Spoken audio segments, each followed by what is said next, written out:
This pump wasp is unfazed by the heat. And with sensitive antennae, she can detect creatures hiding in the sand. No longer than a paperclip, she will move over 2 buckets of sand to unearth her victim, a golden wheel spider.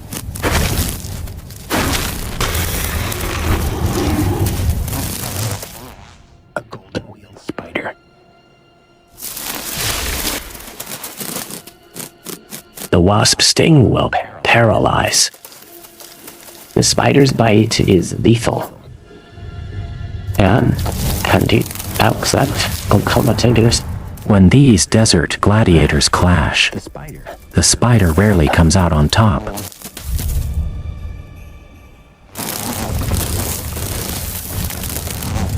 But it does have an amazing exit strategy. An amazing exit strategy.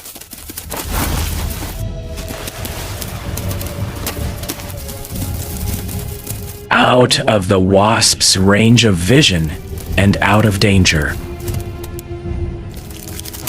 And out of danger.